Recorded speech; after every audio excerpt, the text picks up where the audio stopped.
So good afternoon, everyone, and welcome to Medical Grand Rounds. Our Grand Rounds today are brought to us by the Division of Geriatrics. And before I introduce our speakers, just a brief reminder to please enter your questions at the end of the presentation. Please enter them in the chat.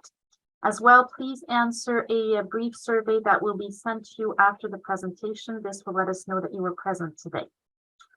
So I'd like to introduce our speakers. Today we have three speakers. The first one, Dr. Doell, known to many of you here, is a geriatrician based at the Montreal General Hospital. He has special interest in education and dementia care. After doing his medical school and internal medicine training at McGill, he completed fellowship in geriatrics at Dalhousie and started practice in Central East Ontario, helping develop and support geriatric assessment and interventional network known as GAIN clinics. These GAIN clinics are nurse practitioner-led geriatric clinics developed to provide specialized geriatric support in various communities.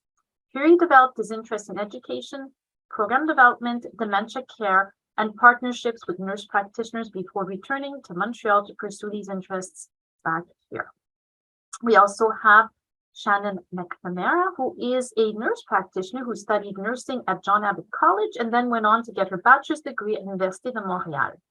During this time, she started her career as a nurse in cardiology at the Jewish General Hospital.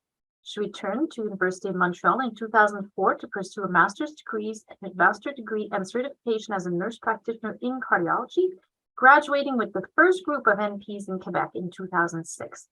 She worked as an NP in cardiac surgery at the JGH for 14 years and then joined McGill in September 2019 to develop adult care nurse practitioner program. She currently shares her time between McGill and her clinical practice at St. Mary's Hospital in the outpatient cardiology clinic. And finally, our third speaker, Sarah Asselin, who is also a nurse practitioner, was trained in nursing school at Laval University, where she discovered her passion for neonatology. Consequently, she initiated her career in that specialty at the CHUSH de Sherbrooke, while covering also emergency and pediatric departments. She got into the neonatal nurse practitioner program at McGill, where she graduated after completing her master's degree and graduate diploma. After her training, she started clinical practice in 2016 in the Division of Neonatology at the Montreal Children's. And considering her interest in nurse practitioner's role in a strategic development, she initiated a certificate in health services management at McGill. Moreover, she recently accepted a new professional mandate as the nursing practice consultant for nurse practitioners at the MUHC, being especially involved at the level of clinical practice for nurse practitioners specialized in adult care, pediatric care, mental health, and neonatology. Thank you to our speakers for being here. Thank you to everyone for joining us today. And I will let you go ahead and start the presentation.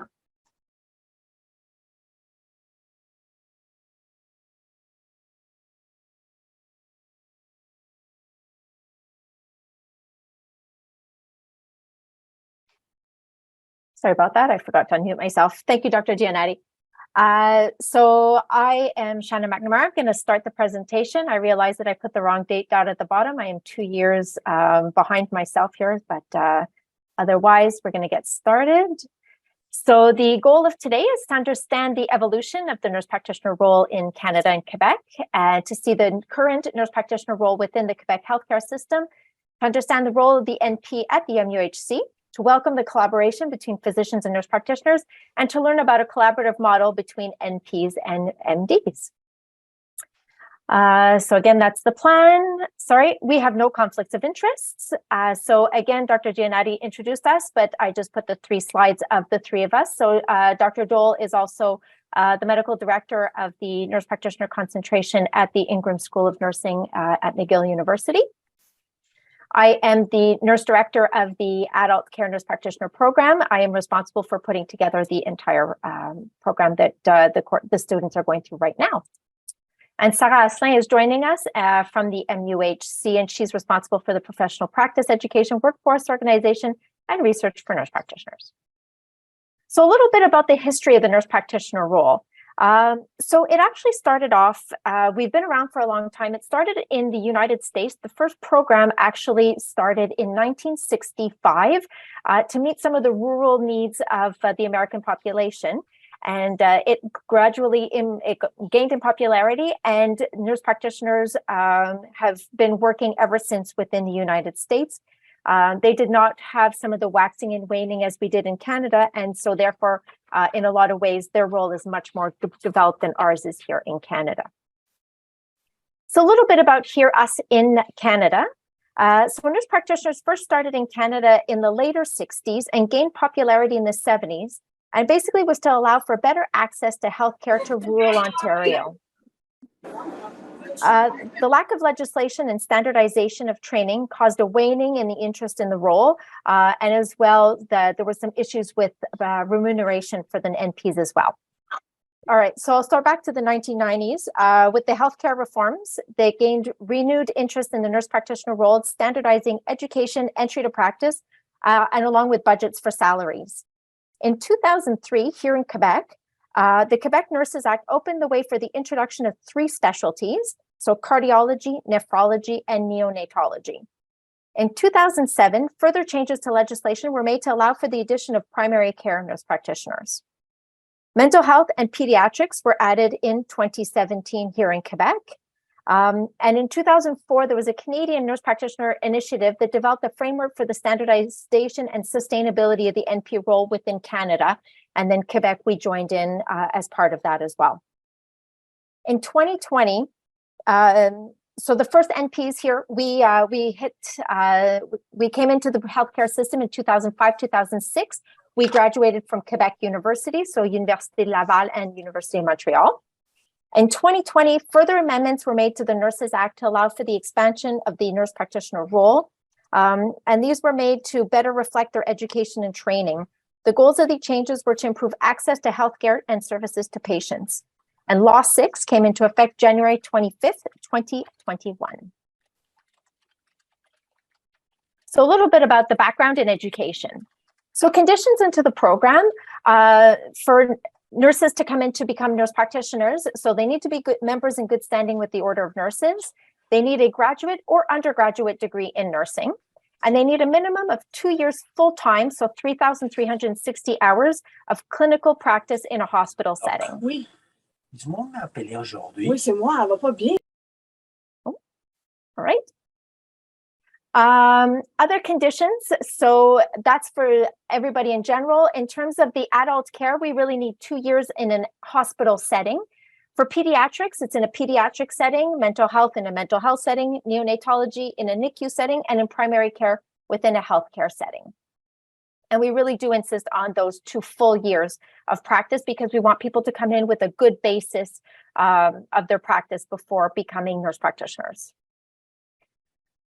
As well, the Order of Nurses and the Ministry of Education also give us some directives as to what needs to be part of the nurse practitioner program.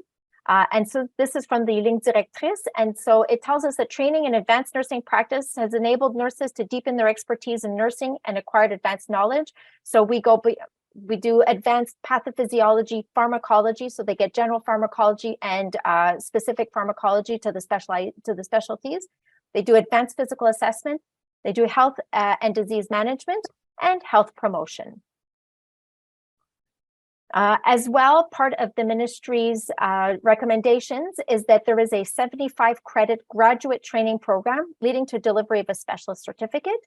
There's theoretical and clinical components with 950 hours of clinical training. Just in comparison with some of the other programs in the provinces, so there's a few other programs within Canada. Most programs are 40 to 50 credits compared to our 75, and most clinical rotations are between 450 hours. So Canadian or Quebec nurse practitioners have larger degrees and more clinical experience as students. This is a little bit an idea of the curriculum for adult care nurse practitioners. So it's really based on a general internal medicine curriculum and it was built. Right now, our students are doing the advanced physical assessment course and we're doing 687. So we're doing a variety of specialty medicine, specialty courses. This was just to give you a quick idea of what the students see in class. As well, in class and throughout all the courses, we really want the students to be cognizant of the principles guiding practice. So when they're making decisions, whether it's a treatment plan or to prescribe a medication or decide on an intervention, we always want them to know that, that it has to be compliant so that the activity is within their class of specialization, that they're competent to do so, that they have the competencies to perform an activity, as well as the clinical monitoring and clinical follow-up that's required. We want to make sure that what they're proposing is relevant, that the activity is required for the person's health condition, and that it's evidence-based. The internship is 950 clinical hours, so it's 120 days. And we decided to divide it within 4-week blocks, so the same periods as the med students and the residents. They progress from novice to competent throughout the clinical internship. So when they start out, they're right brand new. This is their first rotation as nurse practitioners, but by the end, we expect them to be competent student nurse practitioners. And they do have specific competencies to be acquired during the internship. As well, we want them promoting their development of their autonomy, their leadership, relational strategies, how they deal with other people, oral and written communication, which includes oral, like how they're going to be presenting their patients to the partner physicians or to the nurse practitioners, and how well do they write notes? Can they write an admission note, a progress note? Very important. And as well, they have to be clinically competent. The scope of practice, so they can do inpatient and outpatient. So it's any medical, surgical inpatient, including consultation services, or any specialized outpatient clinic. Just like myself, I work in a cardiology outpatient clinic. Again, for nurse practitioners, the scope of practice for adult care is an adult population, so anything 14 and over, with health problems that are complex or very complex. It could be chronic, acute, critical. It can require secondary or tertiary care that cannot be resolved by a primary care provider. And by chronic, acute, and critical, we mean that patients can be crashing on the unit. If they're not doing well, nurse practitioners can be involved in the care of their patients, even though they are becoming sicker, but this is still within their scope of practice. They can treat problems outside their declared areas, especially if it's been discovered during a hospitalization or a consultation and it can't be left untreated. And it's if the nurse practitioner has the knowledge and skills to do so. If not, they have the responsibility to refer to the people who are best in the best position to take care of that issue. But they cannot leave it just because it's outside of their declared area of practice. Little note on mental health. So nurse practitioners in adult care can detect and identify a mental health problem, but they cannot diagnose a mental health disorder, nor can they determine a treatment, which means that they cannot be prescribing antidepressants for a long-standing, like a depression, things like that. They can prescribe certain elements for like anxiety related to going for surgery, but they cannot diagnose or treat a mental disorder. That is a reserved activity to people in the mental health field. Special considerations for students. So supervision to be done by an attending physician, a resident, or a nurse practitioner. Students don't need to be countersigned for their notes, but we do recommend that they be countersigned for prescriptions and consultations. Mainly, they're learners and to ensure follow-up. However, if they are writing their notes in O-word for the note to be finalized, it does need to be countersigned by somebody on the team. And that is it for me. I am going to let Sarah take the reins from here.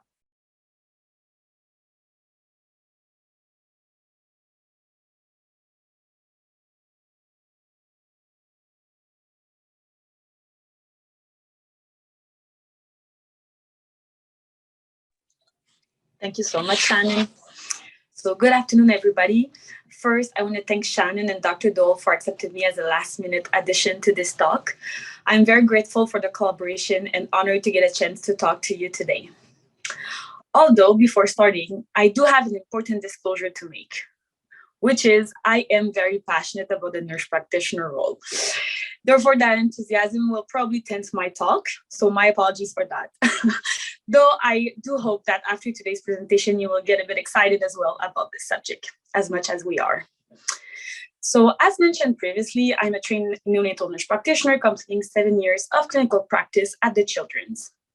I recently joined my colleague Valériane Laforêt, nurse manager for nurse practitioners, and accepted the new challenge of being a nurse practice consultant for nurse practitioners at the NUHC. Both of us are forming the management team for the 4D NPs working in our institution. Those NPs are distributed in multiple areas of service, passing from adult, pediatric, and neonatal populations, inpatient and outpatient settings, and also including mental health. They have been around for different timelines, starting with the NP role in neonatology being implemented since 1993, in a position of two sectors that have been collaborating with NPs for a few years only. What is common though in the role is that underwent a lot of evolution in the past years. And the most recent legislation that regulates the NP scope of practice has been stated in January 2021, as Shannon initially presented. This law, named Law 6, has stated the specific activities reserved for NPs in Quebec. One of the major statements of that law was to transition the previous role of partnership with the physicians, supported by a signed agreement at the time, to a collaboration relationship with no more need for any sorts of contract between the two. Obviously, you are well aware that a worldwide crisis was about to explode following that initiative, which explains that even after almost 2 years, the concrete impact of that law is still a work in progress. However, you should know that to be able to practice to the full scope of practice, like it is detailed in that law, NP needs to pass a professional examination after graduating from their master program, coordinated by their professional order, which is the OIQ. In 2022, the government positioned itself regarding the changes required in the healthcare settings to sustain proper cares. That statement that you can see on the screen in French was putting emphasis about the need to have better access to healthcare professionals to give quality and valuable cares to patients. It was opening the avenue of more professional autonomy for healthcare workers, allowing more collaboration between different professions. This can be resumed as actually having the right professional with the right patient at the right time. In fact, the scope of practice of DNP aims to enhance healthcare and services being accessible, of quality, and safe. This group also ensures continuity since they are present on a weekly basis. In fact, their presence is particularly interesting for complex and chronic patients to facilitate their trajectory of care and ease the transition to the community. Finally, they ease the process and facilitate the timely intervention for a specific patient population. So the next slide is actually more specifically for adult care nurse practitioners, that they can perform the activities referred to in section 36.1 of the Nurses Act for an adult client requiring specialized or highly specialized care, including clients with mental health problems. Therefore, the adult care nurse practitioner is defined as an advanced practice nurse whose practice is governed by the nursing scope of practice. This is why in the hospital, they are under the nursing directorate. There are 17 professional activities that are reserved for nurses, according to the Loi sur les infirmières et infirmiers. On top of those, the NP can perform an additional 8 activities, which are actually useful to know. Those 8 activities are including diagnosis illnesses, prescribing diagnostic examinations, using diagnostic techniques, determining medical treatment, prescribing medication and other substances, prescribing medical treatment, using invasive procedures, and doing pregnancy care. On top of those clinical practice activities, the role of the NP also involves other aspects of advanced practice competencies. Those competencies are including research, consultation, education and teaching, leadership, collaboration, and clinical ethics, all those gravitating around direct patient care. So between finishing the NP training that Shannon presented earlier and becoming that NP that is efficient and competent, there is few steps that are absolutely necessary to be considered. As you noticed, the adult care nurse practitioner training program has a generalist approach. However, as I mentioned before, that adult care nurse practitioners is expected to practice with specialized and highly specialized patient population. In a setting like the NUHC, a tertiary and quaternary center, it leads to interesting use of resources because it does allow the appropriate use of expertise of each professional being directed towards the appropriate population for optimal cares. To bridge the gap between that generalist training and the transition to that specialized professional, the individual professional development will need to be initiated even before starting working as an NP. In fact, the NP candidate will benefit from discussing and setting expectations with the employer and the team, identifying partners and mentors that will allow learning and growth, and defining the role that he or she envisions. During that process, the NP should aim to consolidate the academic learning in the specific clinical setting that she or he will develop, be part of an orientation and integration process, and definitely seek for all the opportunities of learning. The ultimate goal is to develop skills and evidence-based knowledge that would make that professional becoming the NP that makes a difference. The addition to the team that other members want to collaborate with. Specifically here at the NUHC, we ensure an orientation and integration process of 6 months for new candidates and a 3-month process for employee with previous NP experience. This whole process aims to prepare the NP to occupy her or his full scope of practice in a safe manner and to embrace the NP profession to its full potential. Of course, the professional development and growth of the NP employed by the NUHC does not stop after the orientation and integration phase. The institution encourages a career-long process of opportunities for professional accomplishments inside and outside of our walls.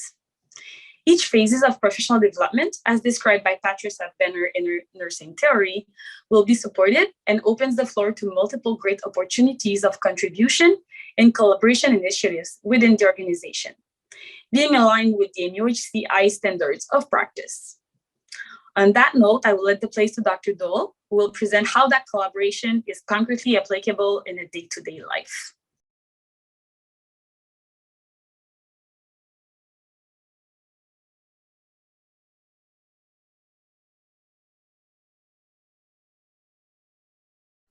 All right, thank you very much for setting me up for my portion of the talk. Truly, I will expand on everything that's been talked about here to give a good example of my work collaborating with nurse practitioners before coming here to Quebec in Ontario and share my perspective and really what motivated me to continue my work with education with nurse practitioners. I will disclose the same thing. I'm very enthusiastic about all of this, definitely, for sure. I also have an NP as my primary care provider, so I have to disclose that as well. I'll start very briefly talking about some misconceptions about the role of NP. We're going to talk about a good example, not good examples, but these can almost become self-fulfilling prophecies as well when an NP starts a role and they're not clear, or the people who work with are not clear about their role. They can sometimes wind up in a career where they're not really working to their full scope of their practice. And that's unfortunate. But I want to talk about a nurse practitioner-led subspecialty clinic that I worked in that I think worked very well, allowing NPs to work to their full scope of practice. Really effective example of collaboration with physician partners and also multidisciplinary team members, and as well present evidence that this works and we can provide excellent patient care. So the example is the Gain Geriatrics Clinic in the Central East Limb. Why did we need to set up these clinics in Ontario? Well, I'll touch briefly on some of the reasons. One, as we all know, we're having an expanding elderly and very elderly population that we have to anticipate being able to serve. This population disproportionately uses, especially exponentially with age, a lot of healthcare funding, and a lot of that money gets put into spending on long-term care.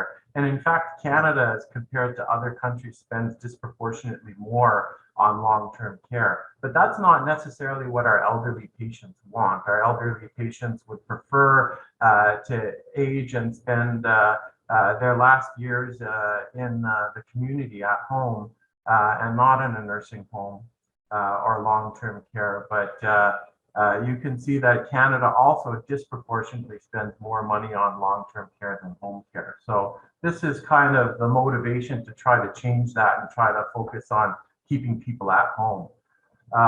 There are things we know don't work. We know that waiting for people to come to the hospital with an acute issue, decompensated, assessing them not in their own environment, probably delirious, and then trying to see if we can get them home versus a nursing home does not work well. We've known that since 1964, and we have better solutions as geriatricians to that, and we still definitely deal with these things still in the hospital. We're not going to solve this problem with hiring more geriatricians either. We only have 376 geriatricians for all of Canada and 115 care of the elderly full-time equivalent specialists. We need about double the amount of geriatricians that we have now in both Ontario and Quebec. Quebec needs 73 more, Ontario 141. This is not going to happen anytime in the near future. So we need to look for alternative solutions to that. We do have home care. We have excellent home care. It could be obviously better funded, but there are some processes that we believe could be a little bit more efficient and don't necessarily work as well to the most, we're talking about the most complex of the complex patients and where nurse practitioners can have a role. Well, this is exactly what we see in geriatrics as well. The standardized tools like RAI and MDS that we use to determine home care, they are good in some ways. They're standardized, they go into a computer system, we've got information in the database. They lead to just distribution of resources. It pops out a score, it prescribes a certain amount of care. It determines where you are on the wait list, but it's not patient-centered. It doesn't account for our most complex, our most frail patients. It's usually done by a nurse or a social worker who doesn't have the ability, like a nurse practitioner or a physician, to diagnose and pursue treatments of problems that are diagnosed. It often underestimates disability due to dementia. Sometimes the information is unreliable if it's not taken from good collateral history, and it also doesn't take into account prognosis, the idea that patients' function can be dynamic and change and worsen over time.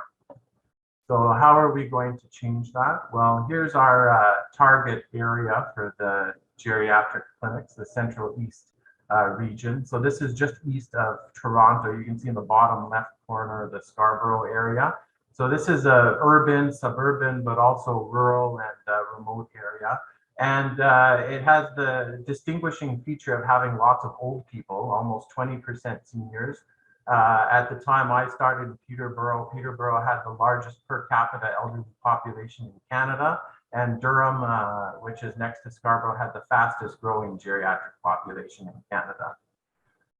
We also noticed that there were a very small number of people using most of our healthcare resources and funding.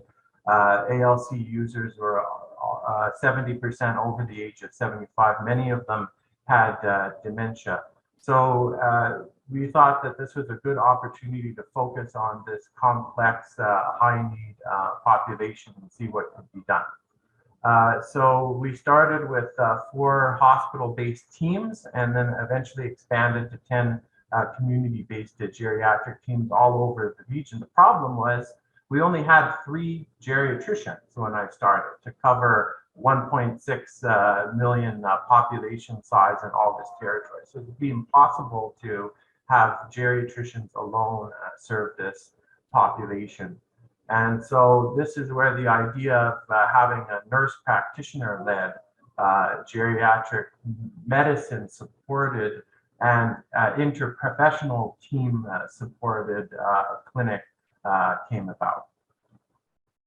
So how does it work? Well, the nucleus of the team, the leadership of the team is a nurse practitioner. The nurse practitioner is the most responsible person on the team, and they are supported by geriatricians, but also a full multidisciplinary team: occupational therapy, PT, social work, pharmacy.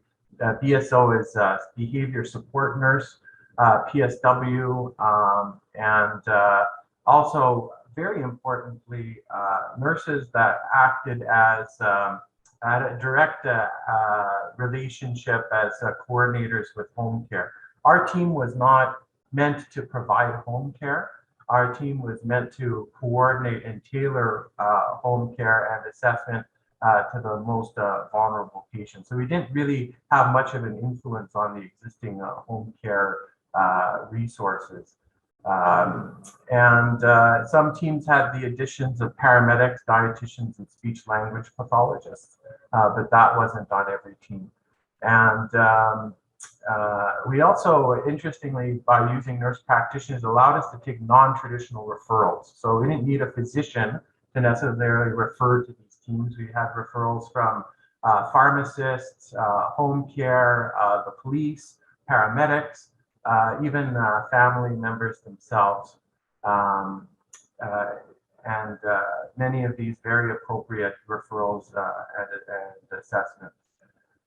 So we saw quite a number of patients, almost 9,500 patients per year, 3,800 new patients per year, and many extra interactions and follow-ups. It's very important with the most frail and complex of our clients to make sure that they were well followed by the team. And 90% of these people were living in the community. We feel that we covered about 15% of the frail seniors in the region.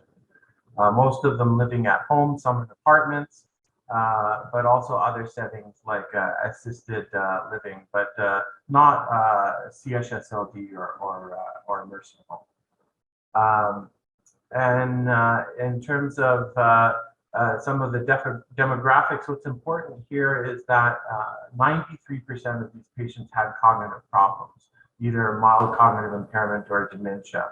And these patients were mostly moderately frail at least. So these are really actually the most complex patients. These are the patients we would have in the hospital, worried about the very patients we'd have in the hospital, worried about them going home, thinking about long-term care versus planning additional resources in the community. So really serving our target population. What kind of interventions? The interventions are very holistic, not just medical, surgical, or medication, but really a variety, a wide scope of things.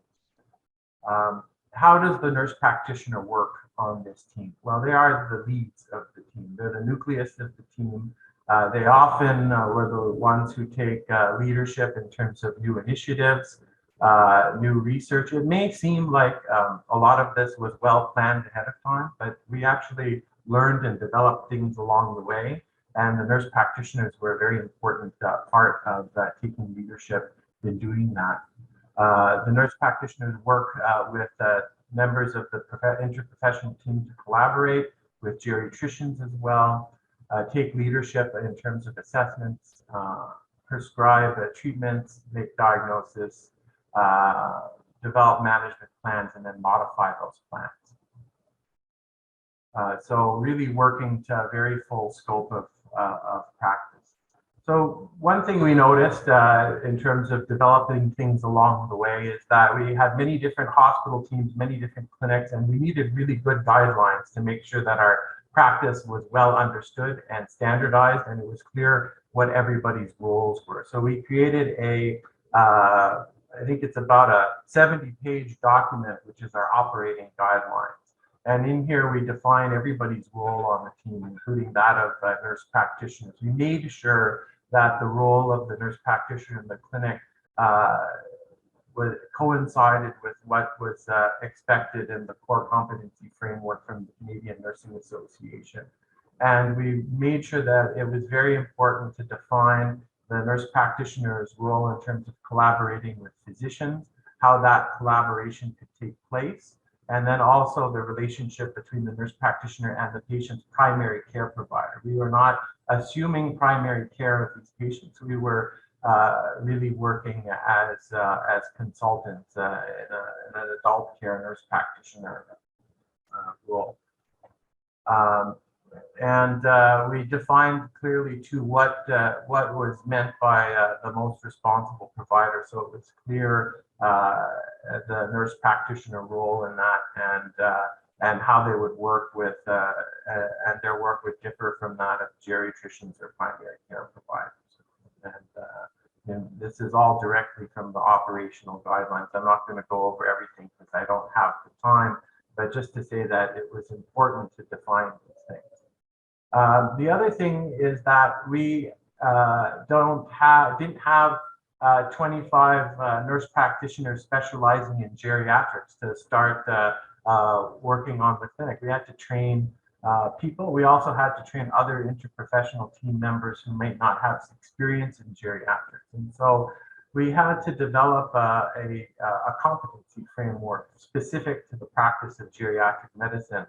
And the idea behind doing this was that we wanted the assessments to be done not as a patchwork of everyone doing a limited assessment, and to avoid redundancy of assessment. We wanted every member of the team to be able to complete a full geriatric, comprehensive geriatric assessment in their own right, including our nurse practitioners. And so we created a competency framework using a modified Delphi model to determine what geriatric specialists across Canada felt were important components of a comprehensive geriatric assessment, created 99 behavioral statements, and defined the 13 assessment domains in the CGA. And this allowed us to really ensure that people working in the clinic had attained geriatric competencies. This is very similar to previous slide we saw earlier in the talk. We wanted to make sure that the clinical supervision for people entering the team new to geriatrics was very well defined. We had a lot of nurse practitioners right out of nurse practitioner school or not having geriatric experience, and we needed to make sure that they learned their competencies and define the relationship of the supervisor and the supervisee, or the mentor and the mentee. The nice thing about this model is that eventually your supervisee becomes the supervisor and can train others. And our nurse practitioners were excellent educators, not only for other nurse practitioners, but other members of the interprofessional team, and even medical students and residents who came and rotated through geriatrics. Another thing we had was an annual education day, and I gave a talk 1 year about falls. My point to distill a 45-minute talk into 30 seconds was that falls are essentially, especially recurrent falls, due to multiple causes, multiple usually common causes, and not one thing that explains falls. But that being said, our nurse practitioners got very good at dealing with complex things like falls, very good at dealing with Alzheimer's disease and dementia, even complicated cases. And my role as a geriatrician became more and more subspecialized. And I would start to see extremely rare things like falls caused by one particular issue. As part of this talk, I kind of tabulated over 1 to 2 years all these particular things that caused falls, and even rare things. I had seen more progressive supranuclear palsy, cortical basilar ganglionic degeneration, Creutzfeldt-Jakob disease in 2 years collaborating with my nurse practitioners than probably a geriatrician might see in their whole career. And that really is a reflection of how a collaborative relationship can work and how well nurse practitioners can become in adeptly managing complex cases, but also knowing how to identify when something is atypical and needs a specialist. So this is actually very enriching, not just to our nurse practitioners, but to my career as well. So how does this all work and how is it evaluated? Well, we do have some evidence. We use the competency framework to look and make sure that our assessments were actually addressing all the domains of a CGA. And here's an example with a chart review, making sure that every domain of a CGA was actually, CGA being a comprehensive geriatric assessment, was addressed. And you see the compliance is excellent. So the assessments are very thorough. And we also looked at cost effectiveness. So yes, gain was expensive, $11 million. But if you look at the frailest of our frail patients, clinical frailty scale of 7 or more, the patients who really would have been in a nursing home rather than at home, and we look at the cost savings of keeping these patients at home rather than in a nursing home, within a year, we become cost neutral. But these patients are managing in the community longer than a year, sometimes 2, 3, 4 years. And beyond a year, we actually start saving the system money. Can you imagine that? A healthcare intervention that actually saves the healthcare system millions of dollars. It's really, really powerful data. We also evaluated the effectiveness of GAIN in an extension of the ROSA study. The ROSA study, spearheaded here by the ROSA study group at McGill, Howard Bergman and group, looked at quality of dementia care across primary care dementia clinics, but we proceeded to do an extension study to look at the quality of dementia care in GAIN. A little bit of information about that. I'll kind of skip over that, but basically, how do we evaluate the quality of dementia care? Well, we looked at 10 indicators of good dementia care from the Canadian Consensus Guidelines on Dementia, and did a retrospective chart review to see if these indicators are addressed in the notes. And we could compare the performance of GAIN. The ROSA extension compared the performance of GAIN to primary care clinics for dementia in Ontario. And you can see that GAIN did very well, meeting on average 8.4 out of 10 indicators. So definitely performing as well as the existing primary care dementia clinics. Here you can see it broken down by indicator. I got special permission from the ROSA study investigators to just show the data from Quebec, since we are in Quebec. How did Quebec primary care memory clinics do? This was a study done at a different time. It's unpublished data, so please don't print it out and share it with all of your friends. I got special permission just to show it as a matter of comparison. But Quebec performed very well, actually, compared to other primary care memory clinics. And the ROSA, here they are kind of side by side, just to get a bit of an idea. But the ROSA study investigators found as part of their work that the main thing that influenced strong performance in the clinic was not where the clinic was or who was doing the clinic, but how well their practitioners were supported administratively by a multidisciplinary team. And this seems to be the thing that drives that performance the best. And I think this applies not just to geriatric care, but things in general. If we want nurse practitioners to succeed, especially looking after our most complex patients, we have to make sure that they're well supported and their work is well defined and understood. They have good collaborative relationships with their physician partners and support, especially for training and continued professional development.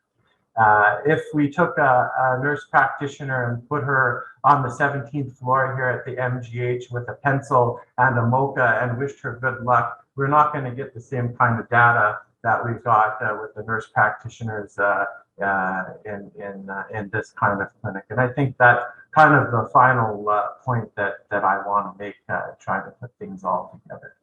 So just wanted to thank again my partners at the Gain Clinic. They shared a lot of helpful information that made this talk possible, and also the ROSA investigators who allowed us to share some of their data. Fantastic. Thank you to the three of you for that excellent presentation, and for sharing all this with us, for sharing your enthusiasm with us. We have quite a few questions that have come in, so you can decide who's going to answer the questions. What is the difference in the scope of a practice of a family physician and an NP? Like, if you had to give sort of a brief sort of 2-3 sentence statement about that. I can answer a little bit about that. So I guess the scope of practice is that nurse practitioners see patients with the medical knowledge, but with a nursing point of view. So we'll look not just at what's going on medically, but we'll look at what's going on in the family, and what the different factors are in terms of getting that person better. That's, I guess, in terms of, I guess that's an easier way of sort of describing the different scopes. But like when we're on a unit, when we're rounding on patients, it kind of looks a lot the same. It's the approach afterwards. It's how do we follow up on care? How do we make sure that they get home safely? I guess that's a little bit. I don't know if Sarah had something a little bit different with her scope. Thank you, Shannon. I can maybe complete just saying that actually the way that the law is now done is actually giving that space of growth and learning throughout the career of the nurse practitioner. So we don't expect the nurse practitioner to have the same scope of practice after 2 years of practice in the position to 15 years. So that's going to be something that's going to grow over time. And the competencies are really, like Shannon mentioned, the nursing and the medical background together. But eventually that can really lead to a good autonomy and really the capacity of dealing with a lot of medical issues as well. Thank you. Just to follow up on that, legally, are nurse practitioners fully imputable of their practice, or I guess fully responsible? Yes, we are. We're completely... We have a similar liability as physicians have. Yes, we do. Okay. Can you clarify the need for counter signatures? So it's really just for students. Nurse practitioners in practice don't need to be countersigned whatsoever. But for students because some of you may encounter students that will be arriving at the MUHC within the next year, in terms of their notes, they don't need to be countersigned legally unless it's an OASIS. However, prescriptions and referrals, it's more because them being learners, one, you want to make sure that the prescription is well done, that there's a safety issue, that whatever they're prescribing has been reviewed. But as well, if the pharmacies need to contact somebody, sometimes it's easier if there's also somebody from the hospital who countersigns. Like when I have a student and the pharmacy calls me afterwards because the student is no longer with me, there's some kind of continuity as well for consultations, because that consult has to come back to a staff. So there's a comment here about the consultation. You said the student can write a note and it doesn't have to be countersigned. Does that include writing a consult? Yes, it does. So legally, they don't need to be countersigned. It's more for follow-up. Okay. Is there a mechanism for patient complaints in case of malpractice, dissatisfaction, anything like that? Is it similar to what doctors are experiencing? Yeah, it's the exact same thing. Perfect. There's questions about the number of nurse practitioners in geriatrics in Montreal and in Quebec, and I would extend that to, at the MUHC, how many nurse practitioners do we have, and how do we grow that number?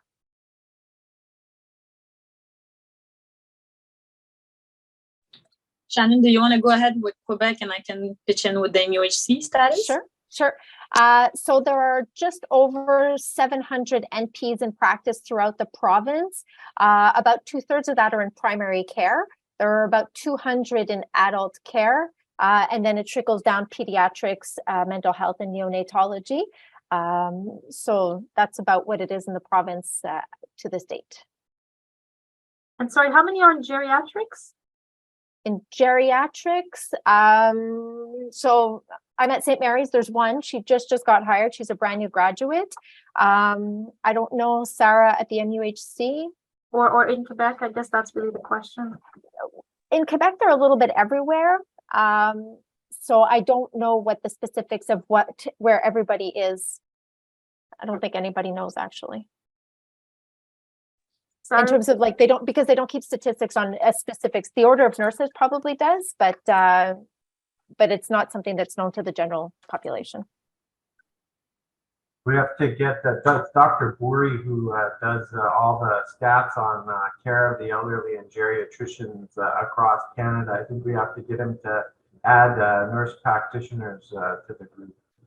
I'll bring that up next time I see him. Perfect. Sarah, did you want to add numbers for MUHC? Yeah, sure. Maybe to add for the Quebec situation, actually, Shannon is right that the OIQ is keeping track of all the subspecialties. So it's difficult for us because we see the numbers in adult care, but that is actually at the OIQ level. This is described in each member, which subspecialty. So you would see geriatric in the area of practice of a nurse practitioner doing adult care.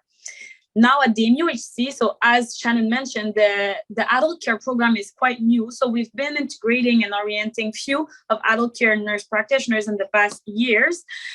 There's one that we just actually integrated in internal medicine.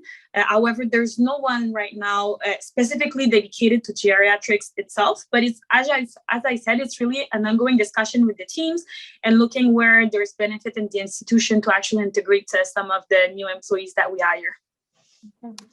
There's a question here from lab medicine perspective. So the nurse practitioners can prescribe diagnostic investigation. Is the NP the named professional on the test in terms of lab results and phone calls for critical value reporting? Yeah, usually the nurse practitioner, it's whoever that prescribes it. So yes, we are. I know myself being at St. Mary's, but I send a lot of labs to you guys. You do have my coordinates for the critical labs, and it's usually the NPs wherever they are the ones that are being contacted for everything. Okay. Given the lack of resources in the remote regions of Canadian provinces, does the government have a mandate focusing on allocation of NPs in these areas, like PEMS for doctors?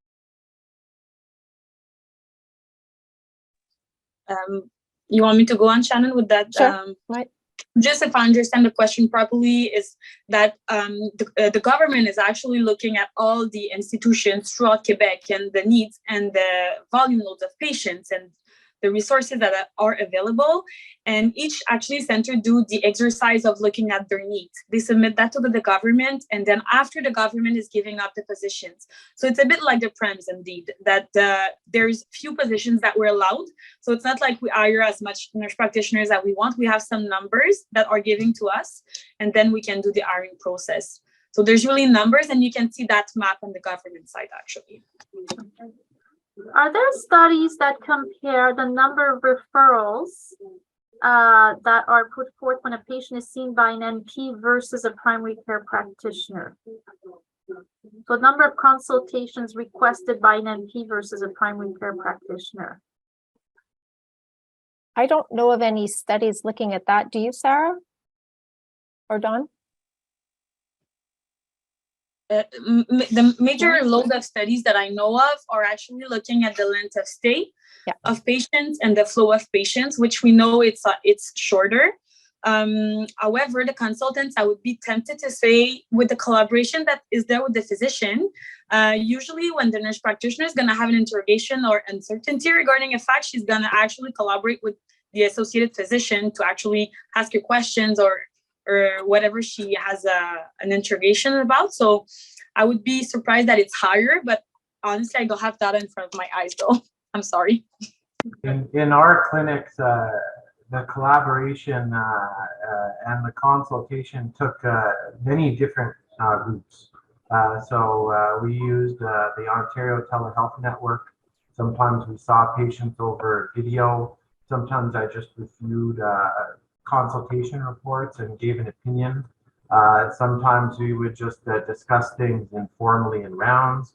Sometimes we would see a patient directly together.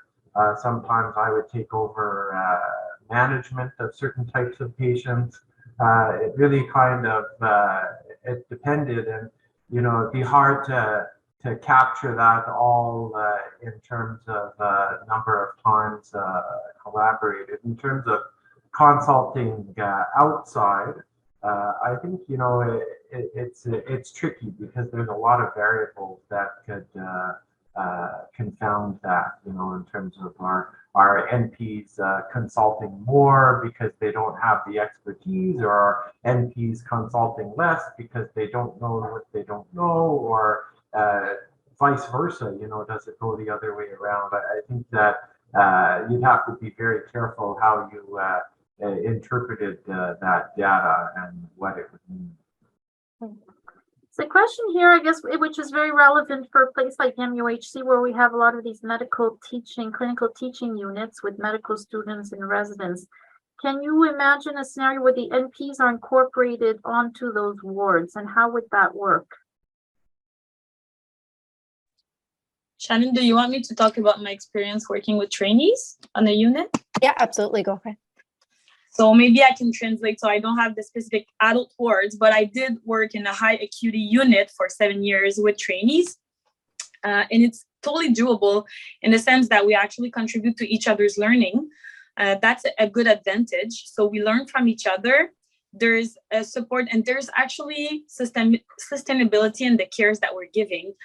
I'm sure that you guys know, there's fluctuation in the number of residents that you have every week. The fellows, they have clinics, they have teaching. There's moments in the week where there's less people and where there's more people, whereas the nurse practitioner is always present. So she's usually the eyes that's going to actually lead the information to the right people every week. And she at least make sure that there's a person that is always present with the staff that she's collaborating with. So I think that's a big advantage of working with trainees. And as I said, as she grow up in learning and knowledge, she's going to be contributing to the teaching. She's going to be contributing to sometimes covering some stuff while the staff is doing some teaching and showing trainees specific stuff. So I really think it's not a contraindication, that's for sure. It's really how to optimize the work of everyone, putting some expectations and making sure that everybody's working in a way to just give the optimal care to the patient at the end of the day. We just have all the same objective. It's how to achieve this is all about communication of expectations within the team. Fantastic. We have 2 minutes left just for a quick answer. If you can give me this, somebody started the lecture by saying less than 14-year-olds can and mental health issues are not covered by nurse practitioners, but then there's a comment that there's a new scope of practice that includes both of these. Can you just clarify that? Mental health and under 14. So that was for adult care. So adult care is anybody 14 and over. So obviously pediatrics deal with the 0 to 18-year-olds, and mental health nurse practitioners deal with the mental health, but that was more specifically just for the adult care nurse practitioners. Okay, and mental health, you made a comment that you're not allowed to diagnose mental health, but you can treat people who've been diagnosed. Is that correct? Correct. For adult care, but there's a whole other group of mental health nurse practitioners who can diagnose and can treat, but that is not quite within the adult care scope of practice. Okay, fantastic. We're coming up on the hour. Joyce Pickering has a final comment here, but maybe you can answer it in the chat. Just one little comment that according to Norma Ponzoni, there's a provincial plan to have 2,000 NPs, all specialties by 2025. We're coming up on the hour, so we will have to close out the rounds. Maybe you can look at the chat just to answer the last questions that are coming in. Obviously, there's a lot of interest, as you can see in this, with all the questions we've received. Thank you very, very much for this really excellent Grand Round presentation, for sharing your passion, your vision with us. And thank you everyone else for joining us here today. We will close out the round, and I invite you to just keep looking at the chat. Thanks, everyone. Have a good afternoon. Thank you. Thank you so much. So I don't know. I thought I might kind of address Joyce's point and expand a little bit on the whole CTE thing. I think in my experience, the more thought and development and careful planning we can put into really well-defining objectives for our students and the role and description of what an NP would be on a particular unit, the better, you know, and that's something that took us a lot of time to develop in the game clinic, and a lot of discussion among everybody, our NPs, our physicians, to really figure out what it was and define that. So, you know, I think we're going to definitely want to welcome further dialogue and development, try to identify who our best stakeholders are, and try to figure out how NPs would work on the CTs, but also what the expectations for NP students would be as well. In terms of things that, you know, I've observed working on the CTUs with NPs, I found that, you know, often we would start by assigning a little bit less case volume, but not necessarily less complexity. In fact, more complexity is often a good thing in terms of the training that the students would have, especially in terms of holistic assessment, and especially, you know, I'm talking about not only medical complexity, but, you know, overall complexity of the patients. I think that we should try to develop as well, not just the scope of practice of our students working together with the medical team, but also working with their nurse partners on the unit in terms of education, leadership, system development, collaboration with the nurses, and multidisciplinary team. I think there's a really important role for nursing in that regard, and especially NPs that could be a little bit, to go a little bit beyond you know, mirroring exactly a physician role, and including also nursing leadership in terms of the evaluation and supervision of the NPs on rotation on the CTU. You know, so those are just some ideas. I think we also have to be very careful when we have NPs that we don't lock them into kind of a relationship with the physician where they're like practicing like a resident, because that would be unfair. And these, an experienced NP on internal medicine would be the most responsible care provider and take leadership in terms of the patient, probably functioning more like a co-attending than, you know, a senior resident. I think that's very important.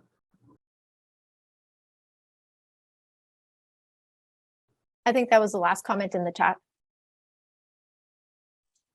Have a great afternoon, guys. Perfect. Have a great day. Thank you. Bye. Bye. Thank you. Bye.